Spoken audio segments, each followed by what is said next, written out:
Bueno, ya que me vieron, pues voy a apagar mi cámara porque mi conexión no es muy buena para intentar que vaya con más fluidez. Adelante. Entonces, bueno, soy Luis, de nueva cuenta, muy contento de estar hoy con ustedes. Actualmente soy postdoc en la Universidad de Linköping y pertenezco al Departamento de Física Teórica y en particular a la unidad de estudio de desorden en materiales, donde nos enfocamos a estudiar cuáles son los efectos en las propiedades debido al desorden magnético y al desorden configuracional. El departamento de física, todos básicamente hacemos física computacional y tenemos un fuerte enfoque a lo que es DFT o teoría funcional de la densidad. Y hoy quiero hablar un poco de simulaciones en ciencias materiales y probablemente la pregunta más básica sea ¿por qué hacer simulaciones? Una respuesta fácil sería tiempo y dinero. Simulaciones por computadora en ocasiones son más rápidas y son más baratas que hacer experimentos. Eso no significa que simulaciones vienen a reemplazar experimentos, sino a complementar y en ocasiones a guiar a los experimentos.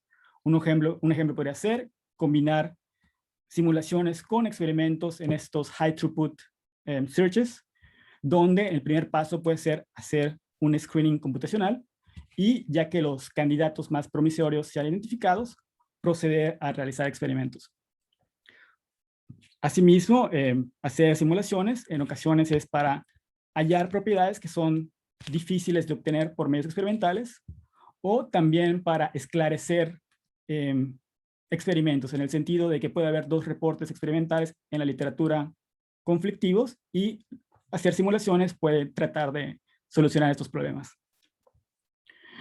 Bueno, y con las simulaciones el objetivo principal sería que ya que sean maduras, ya que se tenga buena precisión, de pasar de este rol de apoyo a un rol más de predecir propiedades de los materiales. Y qué tipo de simulaciones llevar a cabo, bueno, depende de qué escala, tanto de tiempo como de tamaño. Puedo empezar con el tamaño más pequeño, que son hacer simulaciones con unos cuantos átomos, en el caso que son simulaciones de estructura electrónica, como DFT, de lo que vamos a hablar hoy, y ir subiendo en escala de tamaño a miles de átomos y hacer dinámica molecular, luego pasar a mesoescala, a la problemática mesoescala, porque hay que lidiar digamos, con muchos granos y mantener cierta precisión, y al final irnos al continuo con la macroescala y hacer elementos finitos para investigar cómo se deforman vigas. Al mismo tiempo, el tiempo es muy importante.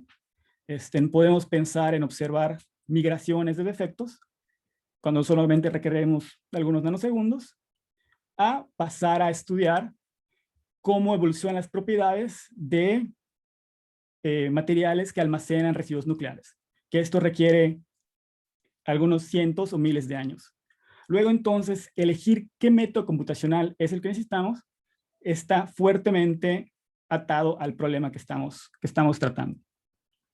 Y hoy el enfoque es DFT, que con DFT en general lo que podemos hacer es obtener constantes elásticas, determinar la estructura cristalina, determinar cuál es la fase más estable, obtener variables termodinámicas, estudiar mecanismos de migración, cómo saltan, cómo se mueven los defectos, vacancias o intersticiales, obtener la energía de formación de estos defectos e inclusive obtener energía de formación de defectos más complejos como clústeres de defectos puntuales o dislocaciones.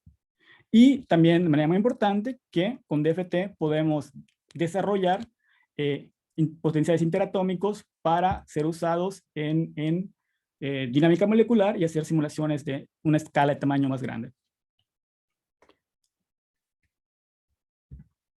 Y DFT, bueno, está basado en los teoremas de Hohenberg y Kohn, que fueron desarrollados en los años 60 y que, bueno, ha sido tan importante en la vida de las ciencias de los materiales que Kohn obtuvo el premio Nobel, si no mal recuerdo, en 1998.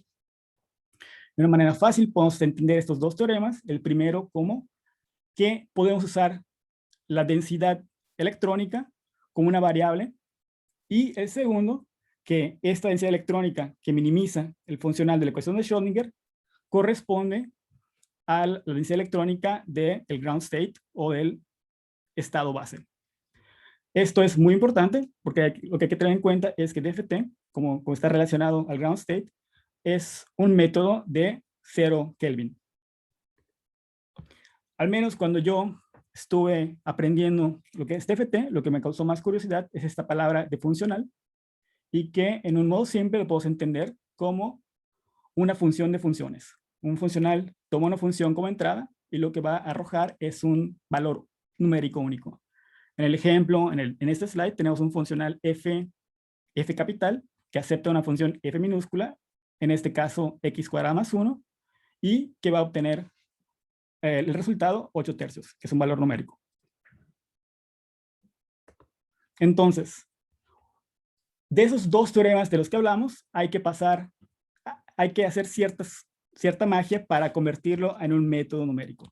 Y esta magia fue el desarrollo de las ecuaciones de Kohn-Sham, que lo que hace es, es traducir este problema de muchos cuerpos que tenemos a un problema de un solo electrón y su interacción con la densidad electrónica. Es decir, que en lugar de tener la interacción de un electrón con los electrones que lo rodean, solamente es cómo interactúa este electrón con el mar de electrones del material.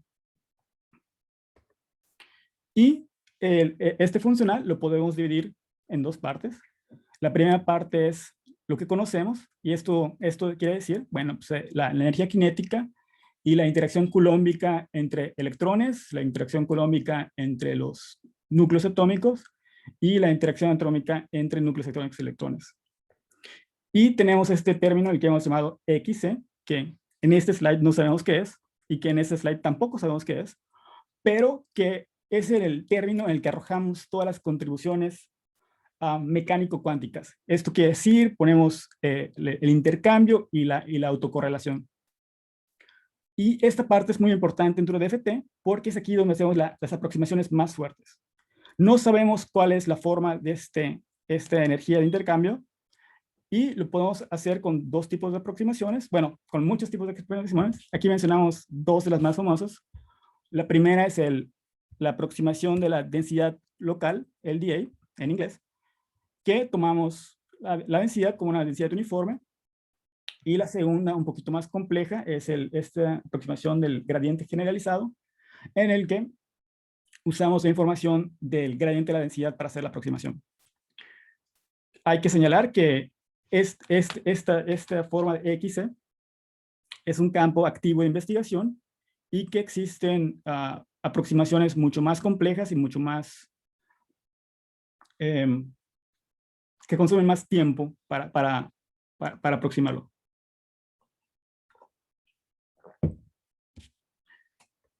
Y bueno, esto sigue siendo un método computacional, y aquí hablaremos un poquito es un método iterativo, y para hacer este método iterativo, lo primero que hay que hacer es dar las posiciones atómicas, luego hacer un educated guess, hacer un primer paso en el que damos la primera densidad electrónica. Con esa densidad electrónica lo usamos como input para resolver las ecuaciones de Kohn-Sham y obtener una nueva densidad electrónica. Y lo que hacemos es comparar la nueva densidad electrónica con la antigua densidad electrónica y ver si son iguales. Si no difieren, quiere decir que nuestro problema ha terminado y que se ha finalizado la simulación, aunque en realidad nosotros somos quien definimos qué es igual. Y tenemos que dar la tolerancia, en este ejemplo damos una tolerancia de 10 a la menos 5 electron volts. Entonces, empezamos con la densidad electrónica y hacemos una iteración de varios pasos hasta que tenemos la precisión que deseamos. Y bueno, obviamente, como buen método, como todo método, tenemos ciertas limitaciones aquí hablando del sabor de FT más básico que hay. Y los problemas que encontramos son que los electrones localizados no se pueden manejar muy bien, que la banda prohibida o el band gap, las estimaciones son bastante malas, con errores de hasta 1 electron volt, que no maneja bien Van der Waals. Y bueno, en cuestiones prácticas tenemos el tiempo computacional, porque son cálculos bastante pesados, y el tamaño del sistema. En este ejemplo, bueno, digamos que aproximadamente podemos manejar 1000 átomos, pero en realidad cuando un problema tiene 1000 átomos, yo me quejo porque eso quiere decir que va a dar mucho problema, va a ser mucho tiempo. Y bueno, la limitación, o una cosa muy importante, es que es una técnica 0 grados Kelvin. Luego entonces, excitaciones electrónicas o intentar hablar de propiedades de temperaturas más elevadas es un problema. Y hablando un poquito de cómo, bueno, ¿qué software existe para hacer DFT? Hay muchas opciones. Aquí mencionamos 3, no sé si las más famosas, bueno, 2 muy famosas, que tenemos Avinit, VASP y Quantum Expresso, y que la selección de cuál usar depende mucho, está muy atado a cuál se usa en tu grupo, cuál usa tus colegas, cuál usa tu asesor, porque es mucho de que es bueno usar lo mismo para poder comparar o para recibir ayuda. Al mismo tiempo, qué recursos se cuentan, porque, por ejemplo, VASP requiere una licencia que es bastante cara, mientras que Avinit y Quantum Express es software gratuito. Obviamente, las ventajas de una licencia pagada es que hay más soporte y que hay una comunidad muy grande, ya que es el software además más usado en la comunidad de ciencias materiales. Eso no quiere decir que Avinit y Quantum Expresso sean mal software. Al contrario, Quantum Expresso a últimas fechas se ha vuelto muy bueno y presenta ciertas ventajas sobre VASP, en particular el soporte que tiene para cálculos de GPU en la paralización. Por lo mismo que los cálculos son muy pesados, usualmente requieren de supercomputadoras, y para obtener tiempo de supercomputadoras uno debe meter una propuesta a cualquier centro de cómputo. Por suerte, en la Universidad de Linköping tenemos 2 supercomputadoras con Sigma y Tetralink, con muchos CPUs, y próximamente vamos a tener una partición de GPUs. Y estamos ahorita intentando correr VASP con GPUs. Un rápido ejemplo o mención de qué ingredientes son necesarios para correr un cálculo de DFT en esta variante de VASP. Para VASP necesitamos 4 inputs, 4 archivos, y bueno, con nombres un poco peculiares, pero lo importante es que el primer archivo son las instrucciones. Le decimos al programa qué es lo que queremos hacer o qué tipo de cálculo es, para decir si va a ser un cálculo estático o va a ser una relajación donde queremos encontrar las posiciones atómicas. Asimismo, podemos decir cuál es la precisión que necesitamos y si el sistema es magnético o no magnético, o si tenemos que preocuparnos con cosas como spin-orbit coupling. El segundo tipo de input que necesitamos es el cristal, es la estructura cristalina, donde damos los vectores de la celda unitaria y las posiciones de los átomos. En este ejemplo estamos mostrando la estructura de diamante de silicio. Luego, el tercer input que necesitamos son los K-points, son los puntos en los que vamos a evaluar la densidad electrónica. Estos puntos están dados en el espacio recíproco y en la primera zona de Brillouin. Y finalmente necesitamos en este cuarto archivo, que es el podcast, que simplemente es decirle al programa cómo van a interactuar los átomos. Es decir, cuál es la densidad electrónica de los diferentes tipos de elementos. Cuando tenemos estos cuatro ingredientes, ya podemos hacer una simulación de DFT. Ahora bien, el problema es que no es tan sencillo como solamente arrojar cosas en una caja negra y obtener un resultado. Requiere cierta experiencia, cierta práctica, digamos. En este slide es un ejemplo de uno. En la izquierda estamos comparando la energía del sistema con respecto a la tolerancia que le dimos de cuánto es igual, cuándo queremos que la simulación termine. Y lo que podemos ver es que en este caso, para tener buenos resultados, debemos tener entre 27 y 32 Rydbergs. En la gráfica a la derecha es el ejemplo de los puntos en el espacio recíproco, donde para obtener resultados buenos necesitamos entre 6 y 8, digamos, 6 y 8 puntos en cada dirección. Eso quiere decir 6 por 6 por 6, una red de 6 por 6 por 6 en espacio recíproco. Y sumarizando quiere decir que para hacer un cálculo de DFT que arroje resultados significativos, tenemos que hacer pruebas para saber cuál es la precisión necesaria y cuáles son los parámetros necesarios para que nuestros resultados tengan para que sean buenos resultados y no solamente basura. Y bueno, ojalá que con esta plática al final, el objetivo es, ojalá que esta plática despierte suficiente curiosidad para que intenten hacer cálculos de FT. Y lo que aquí tenemos es, en esta elección electrónica, es para poder usar Quantum Express Online. Aquí no se necesita instalar nada en la computadora, y es gratuito para poder probar DFT. Tanto en esta página como en la página oficial de Quantum Expresso hay tutoriales muy básicos para seguir y empezar con DFT. Bueno, todo lo que hablamos ahorita ha sido del sabor más sencillo de DFT. Hay esfuerzos y hay desarrollo de método para poder ir más allá de las limitaciones que mencionamos. Sobre todo, lo que mencionamos en el primer slide es que lo que se quiere es que los métodos numéricos, los métodos computacionales, tengan la precisión adecuada para poder hacer predicciones de propiedades.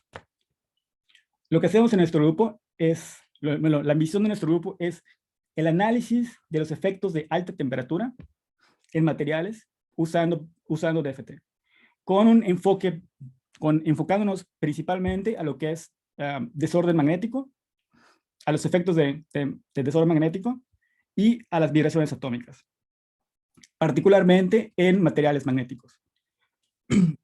Por ejemplo, lo que queremos hacer es cuáles son las propiedades de hierro a alta temperatura.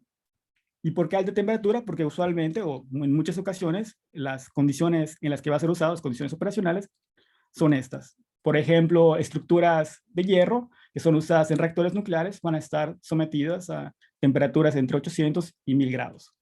Y lo que queremos saber es cuáles son las propiedades en estas condiciones, sobre todo cuando experimentos digamos, en condiciones de radiación son muy difíciles y riesgosos de hacer.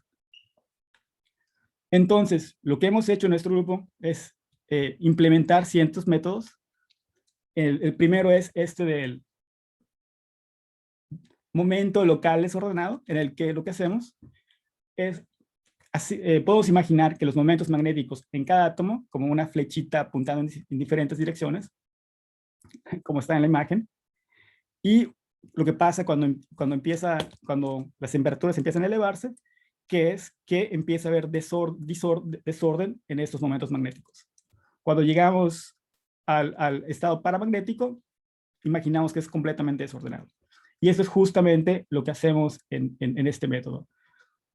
En una primera instancia puede sonar trivial, solamente tener flechitas desordenadas, pero ha requerido de bastante programación y bastante desarrollo. Solamente para mencionar que el estado paramagnético en muchas ocasiones en la literatura se aproxima como no magnético, y lo que hemos observado con este método es que existen diferencias, digamos, en la energía de formación de defectos puntuales entre el estado paramagnético, ferromagnético y no magnético. El otro punto que mencionamos es el de incluir vibraciones atómicas, y esto lo hacemos con Ab initio Molecular Dynamics, que es exactamente como dinámica molecular, pero por primeros principios. Por lo mismo, es el problema de que tenemos celdas pequeñas, menor de 1000 átomos, y tiempos relativamente pequeños. Y al final, lo que queremos hacer, bueno, el objetivo es combinar estas dos cosas, porque hay un efecto combinado entre desorden magnético y vibraciones atómicas, y desarrollamos este método que se llama ASD-MD, que es básicamente dinámica molecular, pero tomando en cuenta el desorden local de los momentos magnéticos. Y todo este desarrollo lo hemos aplicado a lo que son dislocaciones. Un breve recordatorio es que dislocaciones son defectos bidimensionales muy importantes para el comportamiento plástico de los materiales y de deformación. Y particularmente estudiamos dislocaciones de tornillo en BCC Iron. Y lo que hicimos es estudiar, bueno, ¿y por qué? Porque la estructura de dislocación es muy importante para determinar cómo se va a mover la dislocación en el material, luego entonces afectando las propiedades mecánicas del material. Ya nada más mencionando un poquito de los resultados que obtuvimos, estamos mostrando a la izquierda la estructura, comparando la estructura de la dislocación de tornillo entre el estado paramagnético y el estado ferromagnético, en el que, por fortuna o por mala suerte, la estructura de la dislocación es la misma en los dos estados magnéticos, pero en la parte de derecha lo que mostramos es que la distribución de momentos magnéticos y la distribución de volumen atómico entre el estado ferromagnético y paramagnético es bastante diferente, lo que supone que cuando tenemos impuridades, digamos, cuando ponemos cromo, que es muy importante para el acero, la distribución de átomos de cromo alrededor de dislocaciones, que usualmente atraen átomos extranjeros, va a ser muy distinta entre los dos estados ferromagnéticos. Luego entonces suponemos que afectará grandemente las propiedades mecánicas. Con esto yo creo que termino, no, perdón, sí es cierto. Y nada más para dar un pequeño outlook de las cosas. DFT y los otros métodos computacionales pienso que es lo de hoy y lo de ayer en ciencias materiales. Lo de hoy y mañana son los métodos basados en análisis de datos. Para decir que existen, bueno, hay muchísimos experimentos, muchísimos trabajos computacionales, y todos esos resultados se han ido almacenando en databases. Por ejemplo, Materials Project o Nomad. Y lo que se puede hacer es usar todos esos datos que ya existen, uno, para poder hacer estudios de high throughput. Uno puede obtener todos los datos del Materials Project y evaluarlos, hacer un descriptor y evaluarlos en una nueva luz para reusar esos datos y obtener una información. Y al mismo tiempo, uno puede usar todos esos datos para entrenar sets con Machine Learning o inteligencia artificial. Bueno, conectado a lo de DFT, dijimos que DFT es muy pesado y son pocos átomos. Si es posible entrenar usando Machine Learning un sistema que puede reproducir con la misma precisión los resultados de DFT, es como que el siguiente paso para tratar sistemas más grandes y sistemas más complicados con la misma fidelidad de primeros principios. En sumario, hay que ver hacia el futuro y pensar mucho en Machine Learning, pensar mucho en High Throughput y pensar mucho en esto que es databases. Ahora sí, yo creo que con esto termino mi presentación y estoy muy contento de recibir alguna pregunta. Gracias, doctor Casillas. Bien, tenemos tiempo para una o dos preguntas. Si alguien se